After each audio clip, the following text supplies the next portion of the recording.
sonunda kendimi, buldum sonunda kendimi. Anlatayım ilk ve son kez, anlatayım sana kendimi. Anlatayım sana kendimi, anlatayım sana kendimi. Buldum ilk ve son kez, buldum sonunda kendimi. Sus ve dinle. TKF filozof PF benim KKLM, karşındayım yine senin. Düşünceleriyim aklından, aşkım bu da filodan rap'e baskın. Güvertede güvende değilsin, dağılacak kaskın. Ahtapotun tepesinde piyone, ulema kalksın. Yerinden kan aksın, görünür etrafta TAPK gibi DM kırın sizden biri. İçinde değil mi? Go Krasis go, iyileştir bizi. Buraya kadar hiçbir şey anlamadın değil mi? Baştan başlayalım, karışacak aklın kalmadı artık, gizlim saklım. Sonunda diyeceksin filozof gerçekten haklı. Küçükken başladı savaşım, herkese sataşıp tek ayak, sınıfın önünde engel çoktu. Önümde cebimde 5 kuruş para yoktu. Yine de ayakta kaldım, güzeldi kafam. Ayıldım kalktım, başarılı çocuk. Bir anda çöktü, aksattığı dersleri. Ergenlik krizi, abaza mali. Delirdim şimdi, farklı yollar seçtiğim aptal dendi. Hocam destekledi beni, vay filozof konu şimdi. Ünlü bir felsefe, sınıfta bir filozof. Gerçekten içsike tanrı, insanlıktan baydım. Kitaplar tek dostum, çıkardım artık tostu.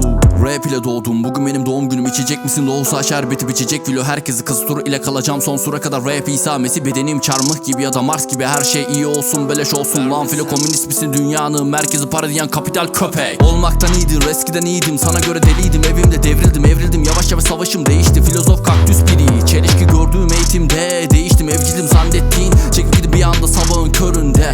Ezan sesiyle hey derler filozof hayatın saçma. Gel bize sokakta yatma, olgunlaşmam için gerek sakın. Sen bana bakma, yaşa hayatı düzgünce ama benim isteğim en yüksek ilim, komplike zihni. Metobur insanoğlu kesin dışlar beni, dışladı beni. Her şeyim düzenli, ailemi üzerdim, yavaşça düzeldim. İnsanları süzerdim, nefret dolu gözler. Gerçekten size göre güzeldir, sapıktım gözünde. Şimdi sarılır kadınlar bana, hiçbir dostumu satmadım asla. Onlar yoldan sapıldı, sizler gezerken ben çalıştım. Alıştım aynaya bakıp ağladım, kendimle atıştım. Kapıyı çarptım çıktım, gittiğim evden ancak hiçbir zaman aleme arkamı dönmedim lan. Buz dolu boş bugün, Süpermen'in gözleri yaşlı. Bu yolları tek başıma açtım, tek başıma ben açtım. Çünkü lanetliyim, katlettiğim, biat ettiği sahip bitti. Kain söyle ayin bitti, kaydettim farz ettim ancak kaybetti. Kendimi kaybettim, şarj ettim, yok ettim, tekrardan inşa ettim. Ama buldum sonunda kendimi, buldum sonunda kendimi, buldum sonunda kendimi. Anlatayım ilk ve son kez, anlatayım sana kendimi.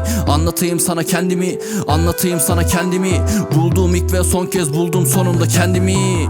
Buldum kendimi, anlatayım sana derken filo kısa kes sesini diyeceksin bana. Yorulmadım daha, savaşıyorum hala mata. Zihinler taktım kanca, filozof bigane gibi ancak. Dilsiz benim, anagapesis olsam da finifukal olacak sensin. Baştan yazdım hikayemi, ister dinle ister dinleme. Dediklerim hayatım kadar gerçek, önünde mercek ama yazılacak eninde sonunda mahlasımla ismim yan yana. Haykıracaksın filozof baksana, ben kimim ki diyeceğim, emin ol sana, emin ol sana. Buldum sonunda kendimi ama gerçekten kimim ki senin gözünde?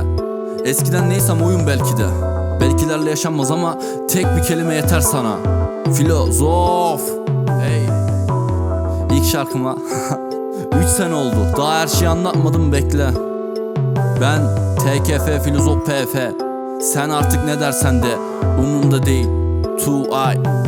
Tekrardan görüşürüz.